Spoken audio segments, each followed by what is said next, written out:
Hello, everyone, and welcome to another episode of Cop Talk. I'm Kevin Schroeder, your host. I'm here with my co-host, Captain Ed Mamet. Hello, WABC listeners and YouTube viewers. Today we have a very, very special session with two very, very interesting guys, and I'm sure you'll enjoy this. So today we have two guests. First guest we have here is rock legend Stevie Van Zandt. He's also a Rock and Roll Hall of Famer, and he's also pro law enforcement. And we also have Curtis Sliwa here, who will be running for mayor.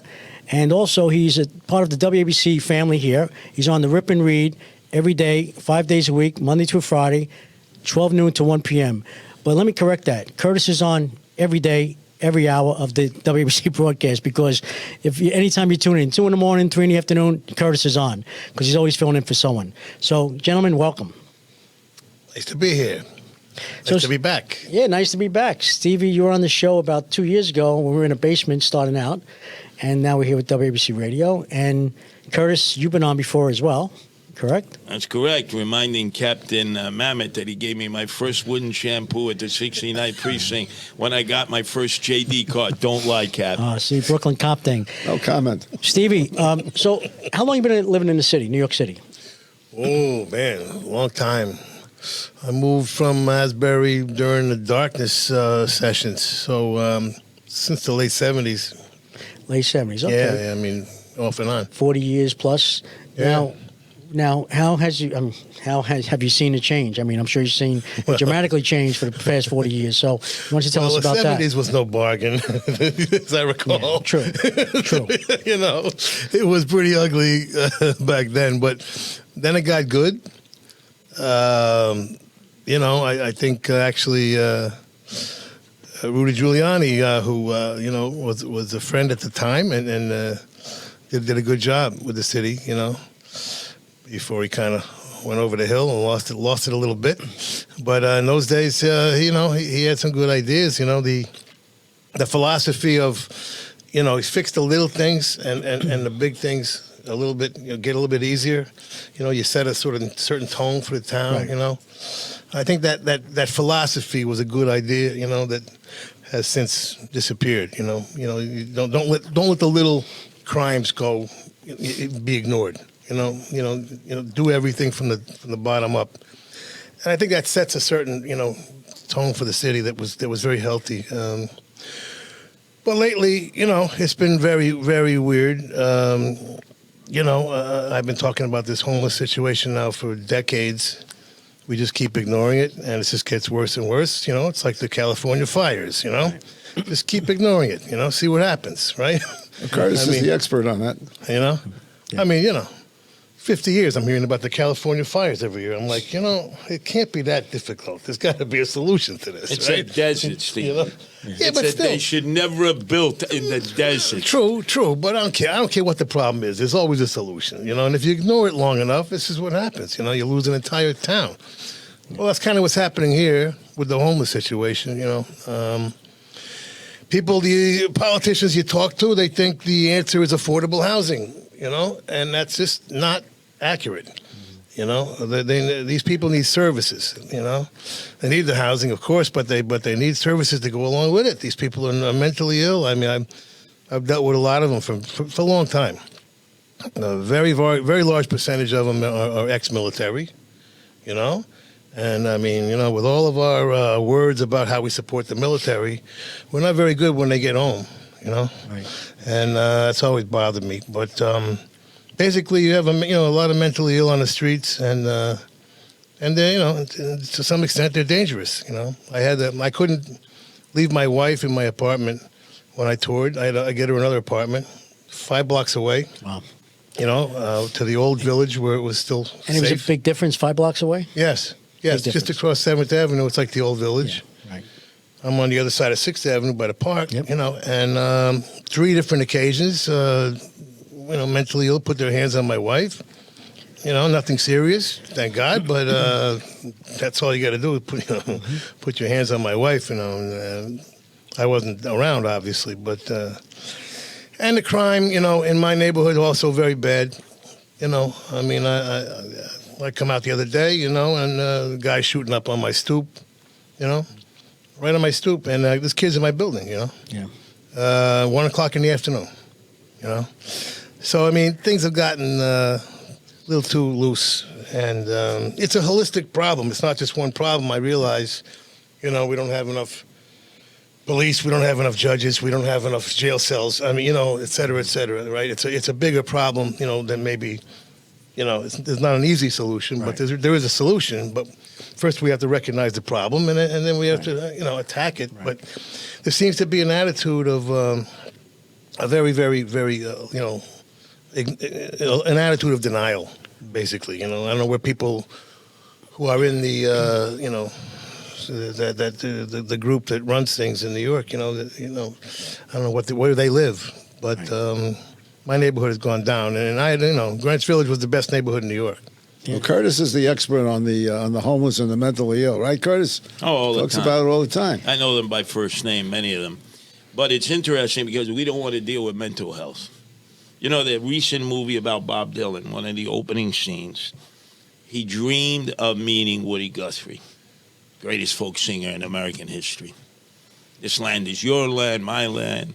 Lived in Coney Island, followed the communist philosophy, but a great artist. He was in Greystone. I've been to Greystone. That was an ominous facility, those old-style brick and mortar, like Shawshank Redemption. They'd scare the bejeebers out of you in New Jersey. Creedmoor, he was in Creedmoor.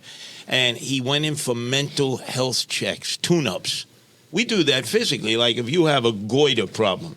I don't know where your goiter is. I'm not even going to try to find your goiter. But the doctor says, Stevie, you got a goiter problem. I got to check you into NYU. Or I got to check you into Columbia Presbyterian. You go in. So if you told your friends, I'm in there to get checkups, I have a goiter.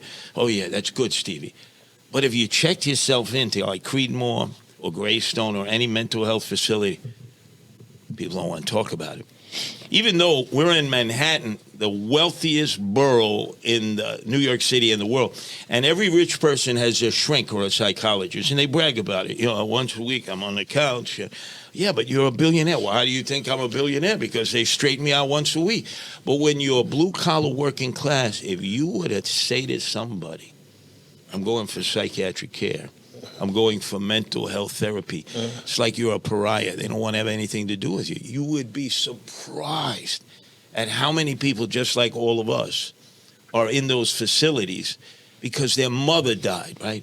Their mother died. And they never recovered from it. And they have anxiety and depression and they're danger to themselves and then everyone else. Nobody wants to talk about these issues. I talk about it all the time because I live amongst these people and they're no different than us. My dad used to tell me, there by the grace of God go you, Curtis. Don't ever make fun of these people. We don't know what they went through to get them to this point. It's our responsibility to help them. And as I say, many of them, as you meet them, I'm sure you found the same thing. A lot of them are ex-military. Yeah. Right. So they have that PTSD, thing from witnessing war, and they're there on our behalf, right? We send them there, and then we don't take care of them when they come back. It's terrible. We don't take care of our own. Tunnel to Tower, which was created after the attack on 9/11, the Stephen Siller Foundation. The young man who ran into the fire and then was consumed. He was there to help his fellow firefighters and cops. They're now providing housing for veterans all over the country. What the hell is our government doing? Why should a private foundation have to move in and provide housing for veterans, whether they served in peace or wartime? That should be like a guarantee first up in the queue. Before you give housing to a migrant, you're going to give housing to a veteran. No doubt. I'm in the subways all the time, and they'll show you their ID so they're not, they're fugazi. Look, I served them, and they show you, and they're crying. I can't even get into a shelter, Curtis. I'm a veteran. I can't even get it. And they live in squalor in the subways. Yeah. Shame on all of us for allowing that. True. Cap? Curtis, it's no secret that you want to run for mayor. Now, when you become mayor, what would you do about the homeless and emotionally disturbed problem? It's not as difficult as they make it out to be. First of all, I'm running for mayor because I got to get a brand new beret. It's my campaign beret. My youngest son, Hunter, said, hey, Dad, if you're running for mayor, you need a new beret. Will you wear the red beret when you're mayor? Damn right. And a suit? Yeah, suit whatever it takes, but this represents to people that we're there to help those that cannot help themselves. When they see the red beret in the subways or the streets or the parks, especially the emotionally disturbed and the homeless, they know we're there to help. So the first thing you have to do is you have to make sure that nobody is sleeping in the subway. You're going to put it, right? The Roosevelt Hotel, right? They're going to soon have the migrants out of there. Put them in the Roosevelt Hotel. Let them live a normal life. Get them on track. Give them their services, their medication. Many of them, they need the medication to normalize themselves. It's the least we can do, but we don't do that. And then we have some people who say it's their First Amendment right to live in squalor, their own defecation, urine. If we saw a baby with a dirty water diaper in the subway, we'd want to call child welfare and diapers. How could they? Some of these men and women have lost control of their mental faculties. I see them banging their heads on the side of a train. I see them doing bizarre things to themselves, and they're frightening to everyone else. Why do we leave them there? Why? And you know what? There's a whole institution that makes millions of dollars counting them, rating them, talking about what we should be doing for them, and they do, as we say in the streets, ugats. They do buckets. Well, this is part of the problem. Curtis, how would you address this crime in the subway? I mean, do you like Hochul's plan? Did you hear, Hochul's plan? Who was that again? Governor Hochul, her plan of flooding the subways with police officers. The woman who was on the subways taking selfies? Exactly. Take another selfie. Exactly. Crime is down 48%. Yeah, with 12 state troopers around there, all armed. How would you address the crime in the subway? Well, it's very simple. They're finally starting to understand. First of all, you need more cops. You only have 32,500 cops. How many places can you move them from spot to spot? Well, it's going to get less unless something's done. And not only that, you need cops who actually put a hat on, who look like cops, who aren't staring into their cell phones, sexting and texting people. I walk up to them, Stevie. They look at me 5 minutes, say, "Oh, Curtis, I could have capped you right in the head. You wouldn't have even known it." They're sexting and texting. I never see supervisors down there. With the in all fairness, with the cell phone, though, now they use the cell phone instead of a memo book. So when they're looking at the cell phone, not saying they're not looking at Instagram, but they are making reports and getting notifications from the precinct. That's how they communicate now. My day, they came by and scratched you or memo book. Cut the paperwork. Cut the paperwork. Right. This is ridiculous. And you got to fight. You got to fight for the cops. We have politicians who want police security. And the first thing they do is they undercut the police. Well, take away their police security. Make them ride the subways. Every elected official, anyone who works for government, should have to prove that they're using the subways and buses. And you know how quickly that'll get fixed up? Like that. But none of them use it. Every day I'm in the subways, I never see any of them. Never. Steve, you had a problem where you lived. You hired private security when you had a problem near your home, and the police were not doing anything. Yeah, it got so Can you bad. tell us about that? I had to do that. Yeah, I had to do that for a while, but I was hoping the neighborhood would chip in, at some point, which they never did. So I couldn't keep it up permanently. But I had a Kevin helped me out, with his people, and we had to sort of set the ship right, in the right direction at and least. it was set right. And they did a good job. Yeah. But a month or two after it stops, it comes back. Comes right back. But and there wasn't enough police personnel in that precinct to have cops on the street at that time. Look, it's a bigger conversation than we can have right now. But you got two levels of our problems. The first level is the immediate, the ones that Curtis is talking about, that he would have to deal with, as mayor, which is getting them off the street, getting homeless off the street, and. But there's the bigger issue is the homeless industrial complex, okay, who are basically getting paid on a per bed basis, right? That's how they make the money, I believe there's 70 different organizations, and I mean all of this is at best temporary. And enough with even those kind of solutions. We need real solutions, okay? And I got a book I'm half done with. Eventually I'll get done with it. But each chapter is a different issue. And my homeless issue is about creating transitional villages, which is, I believe, what we need is the real long-term solution, okay? Outside the city, the whole concept of integrating the homeless within the city to raise their quality of life, which was the concept of the homeless organizations 30 years ago, has failed. Okay, all it does is bring down the rest of the community to a lower level of quality of life. What we need is transitional villages that are outside of town. And that's where they would have really good housing, not shelters, but really good housing, serious housing with serious services, mental health services, doctors, nurses, job training, English, language training, all the basics that we would need for people who are not quite ready for society. Literally, they would be a transitional village. You would go there, get taken care of. Once you got yourself back together, you come back into society. And that's how it should work in my opinion.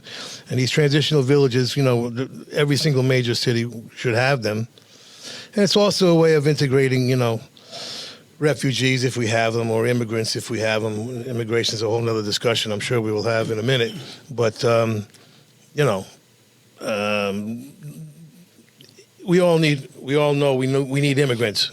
Okay, but the key to immigration is integration, assimilation. All right, we need a plan. All right, they need to have a job. we need to place them in a job, or maybe it's a school, or maybe whatever the position is. But we can't have what's going on now. Okay, which is just letting everybody in and then trying to figure it out later.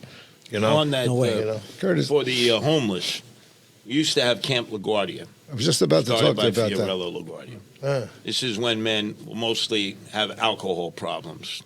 In the Depression, they couldn't find work. They were living in shacks all along the West Side Highway. So they'd send them up to Camp LaGuardia, which is in Orange County. So when I ran against Eric Adams the last time, I said we should revive Camp LaGuardia. It was an old hotel. They lived in the hotel. They grew crops. They learned trade. There was no way to get booze up there. Back then, it was in the middle of nowhere. Now there's density housing. So the county executive in Orange County said, well, we don't want Camp LaGuardia again. I said, I get it. It's all dense. Up in the Adirondacks, you could drive for miles in upstate New York. It's like Deliverance. There's nobody. You got places that are great. You get them there, fresh air, good food, away from all the temptations and vices of the city, and they may never want to come back. I would suggest they not come back, because you come into the city, if you have any weaknesses, it's like you're crawling into the belly of the beast. All your old friends, you know where to cop drugs, the bar, the gin mill. Hey, good to see you, Tommy. Hey, this one's on me. And all of a sudden, you're back at it. You're back. There are so many places that we could send people to not only rehabilitate, but to actually live a brand new life and give them a negotiable skill, of which we don't have enough Americans who have. That's the key. Because right now, you're getting, everybody who gets released from prison, I believe that the last statistic I saw, and Curtis, you might know better than me, something like 1 out of 2 or 1 out of 3 of the beds are taken by prisoners coming out of jail. Because their families don't want them. You know what I mean? So they need transition. I mean, our prison system is a whole other chapter in my book. We need an entirely different prison system. The prison system is ridiculous. We are, this close to the barbaric, and forget about, the privatization insanity, okay? Nothing crazier than the privatization of prisons. I mean, that and driverless cars, they're neck and neck, with the stupidest fucking ideas ever. Oh, can I say fuck on your podcast? Fine. Oh, good. The podcast. I mean, driverless cars. That's what we should be spending billions of dollars on, huh? Putting like 10 million people out of work. Anyway, but the privatization of prisons is just the craziest thing ever. Hey, let's make crime profitable. Well, it's the same thing for the homeless. You make homeless profitable? That shouldn't be. It should be taken care of. Speaking of Curtis, when you're mayor, how would you finance it? Where would the money come from? You mean to house the homeless, Yeah. to get the mentally ill services? Up in the Adirondacks. Would that be the state's money or the city's money? Well, it's a combination of both. It's both our issues. So, for instance, we have mental health care facilities. They're only 30% occupied. 70% of the space in the state mental health facilities are empty, and they want to keep it that way. There are enough people in our city alone who could fill those spots and begin the process of recovery. That's number one. Look how much we spend to arrest them, incarcerate them, turn them loose, just endlessly, wasting the time of the police, everyone. All the elected officials. We should have mental health experts out there. I agree. But you haven't done it yet. What are you waiting for? They love to beat up on the cops and say the cops are not prepared to deal with it. Well, where are the nurses and doctors and the shrinks and psychologists that you should have hired to go out there and deal with them first? They never produce it. You love to talk it. But again, this all comes down to using the system. If you're always in a Uber or a Lyft or a stretch limo or a taxi cab and you never use mass transportation, you have no idea how bad it is down there. I'll tell you where the money comes from. It comes from the $3 billion we're spending on immigration in this town. I was going to say the same thing. Okay? All right? $3 billion. All right? Now, like I said, some of it is necessary. Not $3 billion, all right? We could take $1 billion of that and fix our entire homeless problem and then some, course, yeah. And then still take care of the immigrants in a proper way. We're not doing anybody a favor by saying, come in, and we ghettoize them because there's no place for them to go. Half of them don't speak English, right? True. And we'll figure it out later. Here's a credit card, here's a bicycle. See you later. Come back later. Come back in 6 months to court and we'll see what we can do. That's insane, And I mean, it's just, you can see the problem. We saw it in an exaggerated way in Germany a few years ago. And, I know her heart was in the right place. She lets in 1 million refugees at once. I mean, what the hell do you expect to happen? You got to integrate immigrants, or else, you're bringing in people who are immediately not going to be helpful to themselves or our society. You're not helping anybody by doing that. So we got to be a little bit more logical and sensible and middle of the road when it comes to these issues. The extreme right, doesn't want any immigrants. The extreme left wants everybody can open the door and come in. Yeah. There's a nice middle ground. Absolutely. Yes, of course we need immigrants. They do the jobs that we don't want to do, frankly. And that's true in every country. And that's all right. Because there's a transition into citizenship, That's all right. Yeah. But we got to be sensible about it. Right. We got to plan these things, not just like hope it, let them in and hope it works out. Common sense. But I'm telling you, $3 billion a year, I believe, is the number that we're spending in New York. Yeah, well, how much that could be used for? First place they were. Remember, used to watch Joe Franklin. I'm sure you watched Joe Franklin. Sure. Superstation, WWOR, Channel 9, Secaucus. And the commercial was the Milford Plaza, remember? Right. Come to the Milford Plaza, $49.99, champagne, shrimp, steak. And everyone around the country planned a trip to Broadway. You're going to see a show, shop, They planned this for the whole year. That's the first place Eric Adams brought him from the Port Authority, the Milford Plaza. $400 a night. These are Venezuelans. They would have swept the streets if you told them, hey, you sleep here, you got to clean the street. Oh, we can't let them volunteer. And then they said, what do I do with the bagel and the schmear? Right? What's the bagel? We don't eat bagels and schmear. So they ordered them culturally appropriate food, con arroz habichuelas, beans and rice. And then Jose said, wow, they're really generous. Could you throw a chuleta in on that, a pork chop? Absolutely, grub of it. You spoiled them from day one. Why would they want to go out and do anything? They said, wow, in America, they give you everything for free. Yeah. We destroyed it. And then naturally, now, we got to sort out who are the good, who are the bad hombres, send the bad hombres back, keep the good. Because you mentioned L.A. Who do you think is going to clean up that mess out there?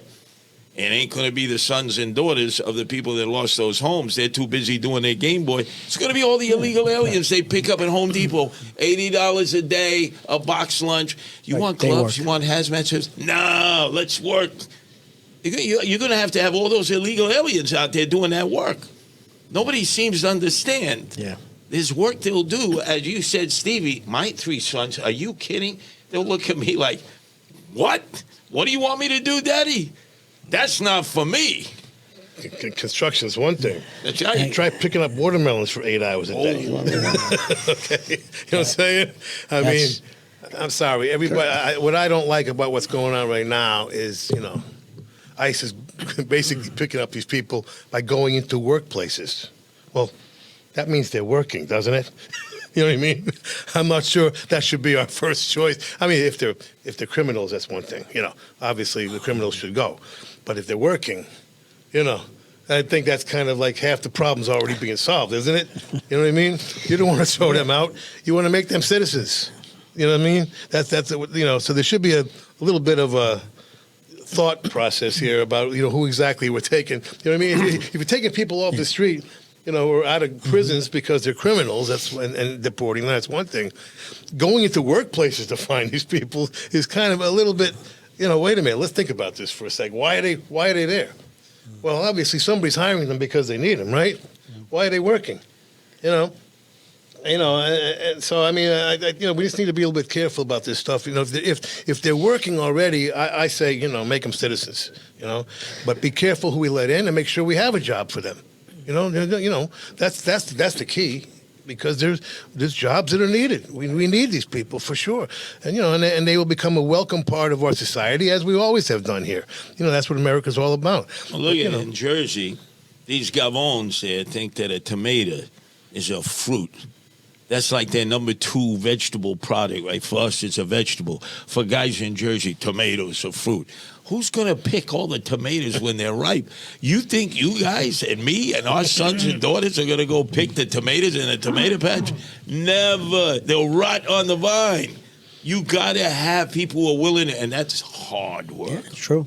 No one's going to do it. Work. Curtis, on another area of importance, when you're mayor, how would you handle these demonstrations and disorders that we have seen in the last few years, particularly under de Blasio and under this current mayor? What would you do about that? Well, I'm an expert. I've been arrested in acts of civil disobedience, as you're all aware. How many Want to times? demonstrate? How many times have you been arrested? Tell us that. 81. In fact, given the wooden shampoo, concrete facial, and when they take me to Rikers Island, I'm in a dormitory with 40 guys. Oh, Superman is here. You better not go to sleep, pal. And let me see, I was one-eyed Jack. But I've been through this. I haven't been to prison. I visited prisons. I've spoken to prison. But I've been locked up in jails all across the country. So I understand that. But the thing that you have to do, that you must do, without a doubt, is you have to make people take responsibility and stop this nonsense on being so dependent on government. We're always disappointed. You'll be disappointed in Trump. You'll be disappointed with Barack Obama. It doesn't matter. There are no saviors. There are no Mashiachs. If it's not getting done by government, you have to get the people to do it. That's how the Guardian Angels came about. The city wasn't delivering. We filled the void. You can encourage that instead of discouraging that. And unfortunately, we do that all along the way. Volunteerism is a dirty word. People put it down in the communities. What are you a schmuck or putz for? You volunteer? Who's going to help you if you get hurt? What are you? Well, we have to promote that. You'd be surprised. Americans, they're willing to volunteer to almost do anything. We're too dependent on government. Way too dependent. Getting back to the demonstrations and disorders. Yeah. How would you handle it? Not hard to get a permit. Right. Takes about a day. You can't just walk up and down the streets like they do now. If you're going to use a bullhorn, you get a permit. They give you a permit within a day, but they don't even go to get a permit. They think they can just parade in the streets. No, you box them in. This is where you have to exercise your right of free speech. If you want to go to another place tomorrow, you apply for a permit. In fact, they have so many lawyers now at One Police Plaza who do nothing all day but get paper cuts, from stapling papers. Have them at the location. If they want to get a permit for tomorrow at a different location, get it right there. Yeah, but the problem arises when you have a spontaneous demonstration where the police department has no notice. It just happens. That's a different story. There's no time for permits. Well, you see, you lock them up. And you keep them there a little while. They go in there and they say to the CEO, "Hey, could I order out a pizza? You have bottled water here? What? They used to give me bologna sandwiches that turned green in the corners, right? That was all you. And they go, do you have any mustard or mayonnaise? I got locked up with 2 guys at the 28th precinct who were shoplifters. They went out and they bought them turkey sandwiches. And the guy complains, no mayonnaise? And the cop ran back out for the mayonnaise. I said, what are you buying them food for? You got stale bologna sandwiches. See if you make the food better than they get at home. They're gonna want to live there.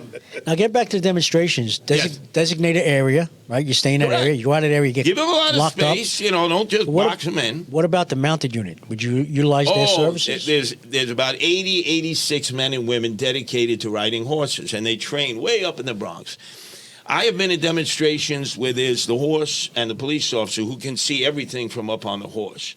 And then they turn sideways, and it's like it's the equivalent of about 10 cops. And then when they turn the horse and you're obstructing an area and the horse goes, all of a sudden everybody runs because they know the horse is going to try. Everyone's afraid of these horses. You ask them to disperse, that's all you need. And they know how to make that horse go. Doing the BLM riots and even riots since then and all this craziness, the horses were there blocks away. Yeah. They never gave them the permission, the okay to come on in and clean up. Yeah, you hear them clipping and clopping on their way in. But they weren't utilized, right? It works. But they weren't utilized. They should have been utilized. Right. And you would utilize them, right? You would use them. But everybody loves horses. Except when the horse charges you. We don't grow up with horses in New York City, except if you're a degenerate gambler and you lose all your money playing at Aqueduct or Belmont, right?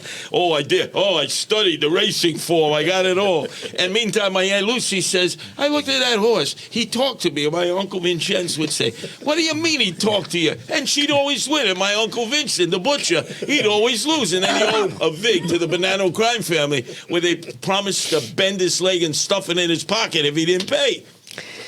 That's the only horses we know in New York City. Now, Curtis, you become mayor. Yes. What would be your plan to recruit police officers?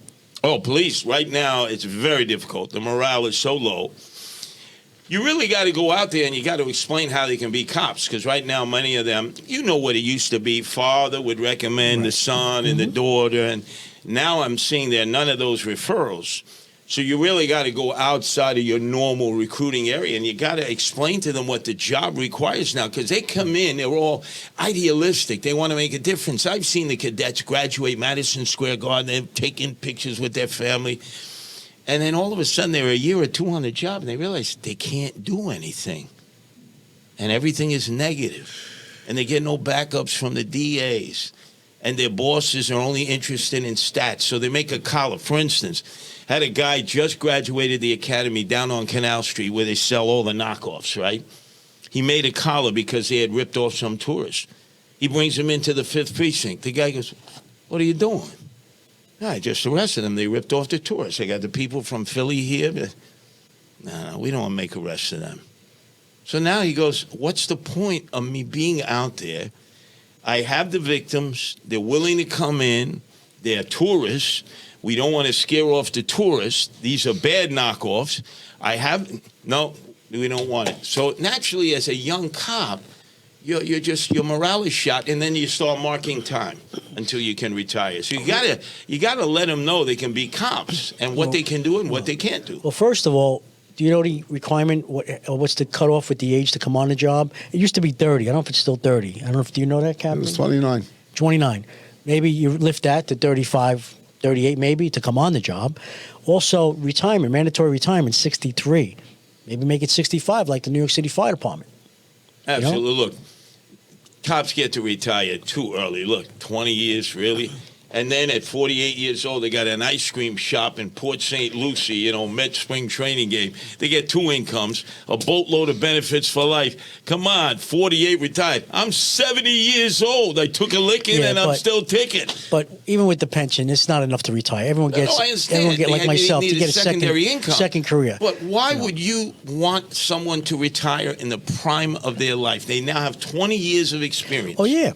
Okay. They're better than any rookie cop. They know all the ins and But outs. why are they leaving at 20 or 25? They're leaving even before they hit 20. Because now they're realizing it's not worth it. So in my day, when we had plenty of overtime, I loved overtime. You'd have to tell me when to go home because I loved overtime. That's how we pay our bills, right? Now these kids, they get so much overtime, they get burnt out. So my son's, on the job, and some of his friends with 2-3 years on the job quit. Now in my day, you resign to go to the Nassau County Police for more money, better quality of life, or the fire department, better job at the time.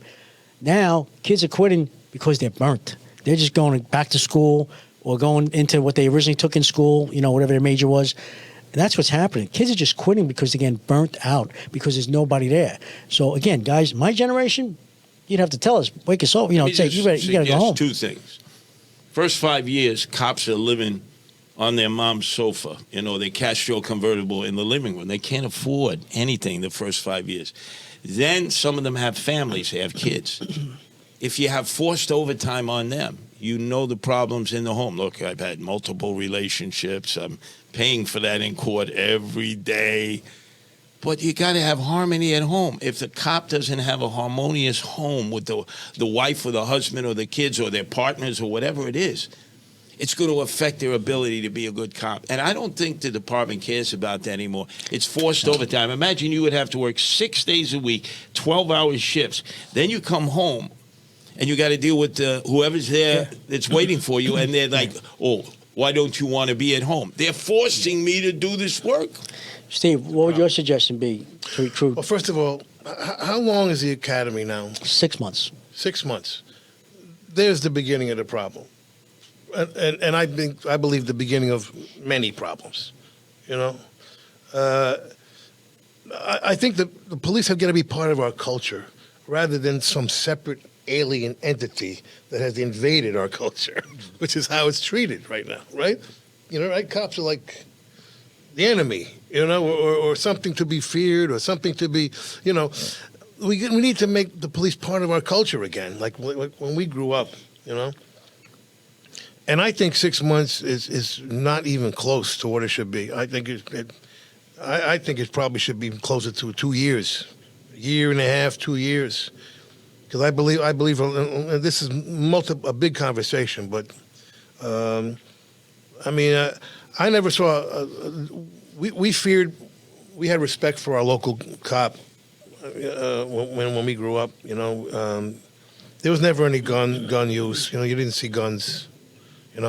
But they were, you weren't going to mess with a cop, So I believe there should be at least 6 months, if not a year, of significant, we talked about this last time, significant martial arts training, all the martial arts, before a policeman ever uses a gun, touches a gun, okay? Mm-hmm. And then once they are assigned a gun, there should be unlimited amount of use on a range, which is not the case now, correct? You have a limited amount of time on a range, a limited amount of bullets you can use, and then we expect them to be Gene Autry in the middle of a fight, right? Well, why'd you kill the guy? Why didn't you shoot him? The famous movie problem. Mm-hmm. Why didn't you shoot him in the leg? That whole right. Yeah. Well, come on. So first of all, this is multiple. I'm talking about several different things here, but basically, you want to spend that first year not only learning martial arts and from boxing to all the way down, but also integrating into the local culture. Finding ways to. In other words, the police should be more than just something that comes in when there's a problem. They should be dealing with the neighborhood. And they should be like the father figures of the neighborhood, and this requires a little bit more education in terms of, a psychological, how to deal with people, basically. So they're learning not only martial arts, they're learning how to deal with people in problem situations, like domestic situations, learn to be part of the neighborhood you're going to be in, and so I think that's where the problems begin. And then I would just raise the salaries. First of all, anybody who's out there risking their life every day needs to be well paid, not have to stay on a mother's sofa, okay?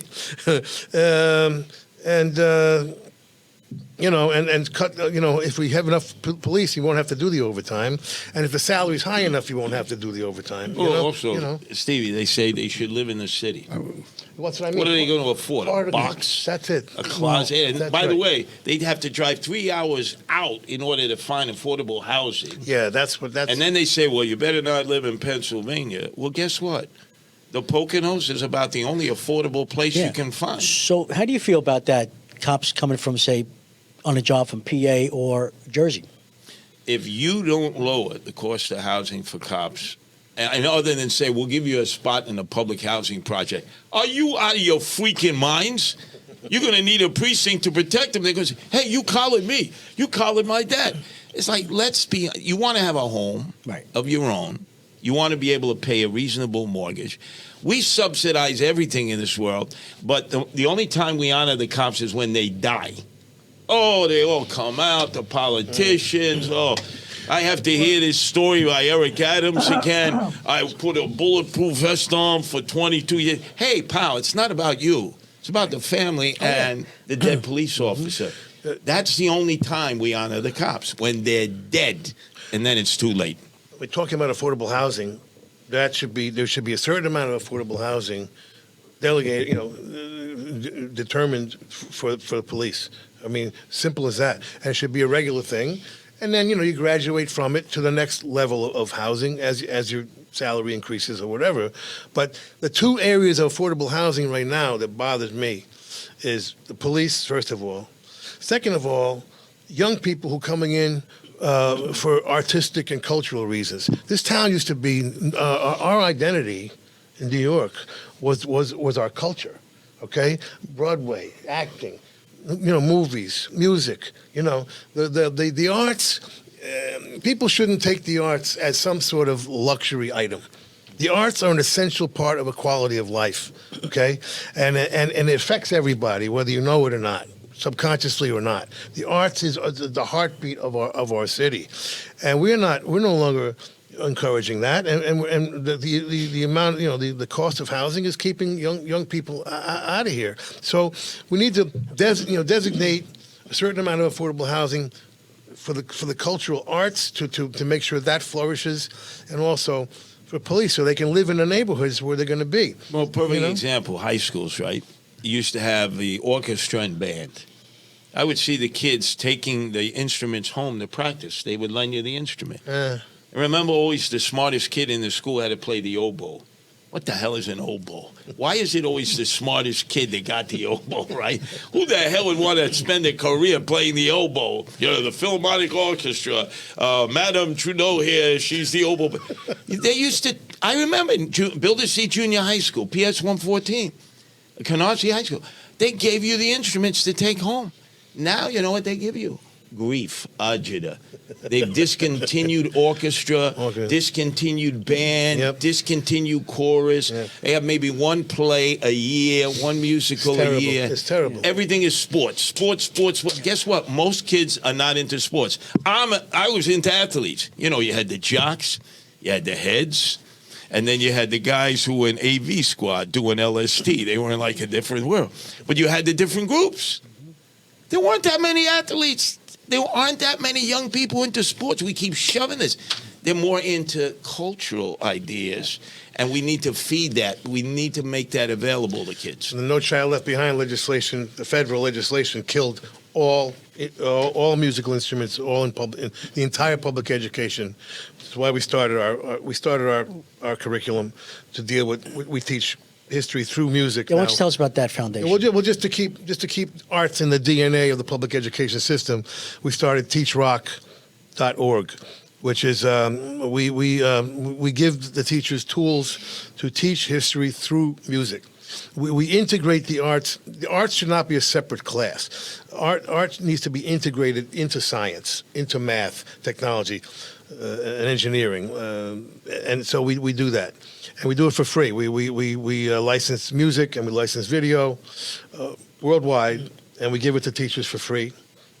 we have 75,000 teachers teaching it right now, and it's been very, very successful because kids, they relate to the arts a little easier when you're young rather than the precision required for math and science, People are not that comfortable with it when they're young. Do they still give the cheese box out, the accordion? For those of us that are part Polish, we'd say, could I have an accordion? I want to be like Bobby Vint, the cheese box. They look at you like, what the hell are you talking about, cheese box? Well, we're not going to get instruments into the schools anytime soon. So we're trying other ways to do that, but at least we are able to teach history through music, and we're having a big success with that. Here in New York City, all through every 50 states. Okay. We're in England. We're all over the place, and it's been very, very successful because we just need to, in the arts, there's no wrong answers. Okay, whoever your favorite band is, that's the right answer. Well, remember, Bill Clinton's political career was dead after that Democratic conventional speech in Atlanta. He shows up on Arsenio Hall. He's got the shades, the saxophone. Oh, my God. The guy was born again because his mother got him to learn to play the saxophone at a young age. She's a single mother. And she said, you have to have culture, music. He'd always whip that out when he needed it, and all of a sudden, cool daddy-o. Yeah, he became a human being all of a sudden. Exactly. Yeah. Crazy, It's true. So, Stevie, when Curtis becomes mayor, on his first day on the day of his inauguration, what would you like him to do? His first day in office. As comptroller, when he assigns me when he makes me the comptroller and I control the money. Well, that's a good thing because the cops will get paid finally. The cops will get paid finally. We're not going to have any problems anymore. The money is going to be going to all the right places. I don't know. We better start with the governorship. I think. I don't know if we can get enough done right here. Do you want to see him as mayor? You know what? Yeah, I would actually. I didn't plan on an endorsement today, but I didn't know he was going to announce this today. Neither did you. But I think Curtis has always been. He's been he reflects the identity of our city. I've always felt that. He's a real New Yorker in every sense of the word. He loves this town. That's the bottom line, and he's very plain speaking, which I like. Some people get a little bit nervous about that. They want to hear a bunch of bullshit. I'm allergic to bullshit personally, so I like it when people are just plain speaking, and Curtis is, and he's on the street. He's seeing the problems, and we need these problems solved for the quality of life. I've tried to explain this to politicians, and they don't really get it because they're not on the street. They're not on the street like you guys were, and still are, and I am, I'm on the street all the time, and I walk to my office and I see what's going on. And if you see what's going on, you want to do something about it. Okay, I'm just tired of the same problems year after year after year. No solutions. Everybody talks about solutions, but nobody actually fixes anything. I think, Stevie, the thing is, people distrust all politicians. They think they're on the take. Everybody can be bought. I think maybe the highest compliment was paid to me just this past week on the radio. Two of my enemies, political enemies, guys that I've had beef with, Republican Joe Borelli and Arthur Aidala, the lawyer, Democrat, Borelli, Republican, said, Curtis can't be bought. You can't buy him. He's honest. We don't have honesty because the politicians are always looking to be wine-dined in parking lot. They spend all their time on their phone shaking down contributors. It's extortion, and it's paid for play. So that you, Stevie, if you weren't Stevie Van Zandt, you were just a homeowner, Stevie Van Zandt calls up. This is what they do, because I've had relationships with some of these people, so I see it on the inside. The mother of my two youngest sons. Is he registered in the party? Did he make a contribution? Did he vote? if they don't check off any of the boxes, they introduce you to Mr. Click. Click. It's a business politics. That's what it is. Millions and millions of dollars get raised. Do you think these people give because they believe in what you're doing? They want access. So the little guy, the little gal get no access, and they get frustrated. So then they think all politicians are crooks. Even people come up to me, I love you, Curtis, but now that are you a politician? I said, did I kiss my first baby? Yes. Did I shake my first hand? Yeah, I'm a politician. I can't respect you anymore because you're going to become a crook. Am I a crook now? No, but you will be. See, the perception is that whether Republicans or Democrats, they're all for sale. We have to undo that. And the way you undo that is people go into office as selfless servants. When they leave, it's not because they served themselves. They go in. They come out millionaires. You know, it's that remember that movie in India? Want to become a millionaire? Yeah, get elected to office. You go in, you're rubbing nickels together, throwing them around like manhole covers, and you come out and you have a whole portfolio. It's Republicans and Democrats. Insider trading information. You know, it's sort of like you scratch my belly, I scratch yours. And average people, they see this, so they lose faith in the political system. We need to get people running for office who know this is not a place to profit. Everybody kisses your ass when you're in office. Right, all of a sudden, the judge is here, the restaurant guy, the judge. I said, that's a traffic judge there. Oh, but he's a judge. He's very prestigious. And the traffic judge tells the guy, I want that. Oh, the judge. I said, what kind? It ain't Judge Judy here. The hell you get? It's a traffic court judge. Because everybody gets impressed. You know, when you're an elected, or maybe he can do me a favor. Maybe I may be coming before that judge. Treat him like normal, everyday, average people. You're back in steerage like everybody else. You want to be in first class? Show me what you've done for us, and maybe we might consider it. Same thing in Washington, by the way. All right, they spend between a third and half of their time. Our politicians, our Congress, a third and half their time raising money. All right, so the real answer is getting money out of politics. It's a whole other discussion, but, you know. Well, for instance, if I'm lucky enough to get elected, first announcement, I'm not raising any money to run for re-election because, you know, I'm running out of time, but I'm going to run for re-election. If I can't get elected, being on TV every day, getting my message out for free at taxpayers' expense, I need to go get a job hanging wallpaper. I really do. I mean, what the hell do you have to raise money? If you've been a good mayor, people will elect you. If you've been a lousy mayor, you got to raise millions of dollars to do what I call tricknology, to be able to promote propaganda that says, no, you thought I was bad, but I'm really good. Millions of dollars. No. If you get elected into office, you should not be able to raise any money. In fact, if you were running against me, we should give you all the money. Because nobody's going to know who you are. Stevie Van Zandt, they know him. But your average guy or gal wanting to run, if there's any fundraising, it goes to the challengers. The incumbent has everything on his side. 98% of the incumbents get reelected. And some of them can't chew gum and think at the same time. But once they're in there, it's just one big fraternity and sorority. You know, Stevie, as we know, rock star, legend, Hall of Famer, right? Sopranos. You know, you've been in movies, you've been in TV shows, you have a lot of projects going on. But the best title that you have is really you're pro law enforcement.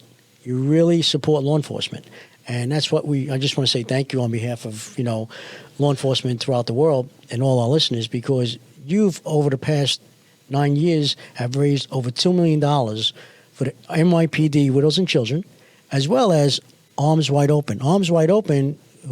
Folks who don't know that organization, it's run by Merritt Rowley and Danny Sprague. They're police officers, and it's a foundation that raises funds for police personnel, it doesn't have to be in New York City, who have children with special needs. And thanks to Stevie and his foundation, Little Stevens Policeman's Ball, which we have an event every year, and we also have a golf outing now, and maybe a cigar event soon. But in the meantime, bottom line is, I want to thank you, because a lot of people don't know that. They say Stevie Van Zandt, born to run all this, rock and roll stuff. But at the end of the day, what's really important is you really support law enforcement, and I want to thank you. Well, it's believe me, it's the way I can show my gratitude, and I say that on behalf of many artists and many, actors.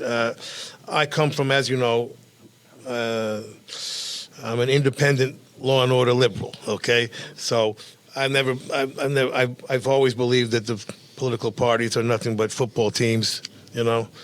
Trying to win the game rather than take care of the people, but we have to deal with it because it's a two-party system and we got to deal with that. But I've always encouraged people to register independent and think independently, issue by issue.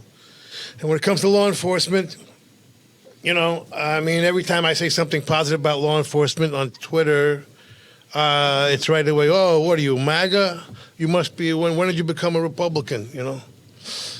I'm like, has everybody lost their friggin' minds at this point? In order to be in favor of law enforcement, I have to be a Republican or MAGA, God forbid. Okay, Right. I'm like, something is going really wrong here. Really wrong because everybody needs law enforcement, obviously, and we should be all supporting law enforcement, and that's why I think that more time in the academy, spending time integrating the police into the communities, I think is got to happen.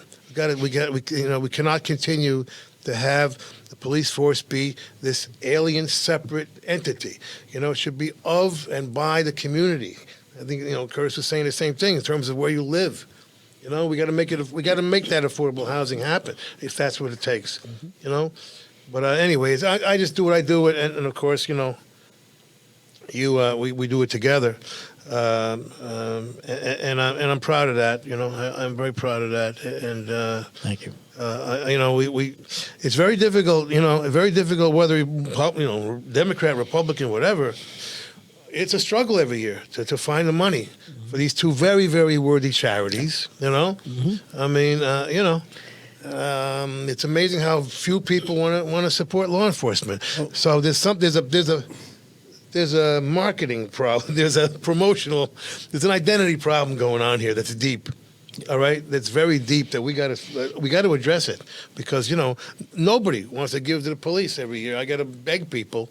I'm like, regardless of what you may have criticism of the police, but what about these charities? What about these kids? Certainly they're worthy of your support, and it's a struggle every single year. So we need big changes in terms of our relationship with law enforcement. That's for sure.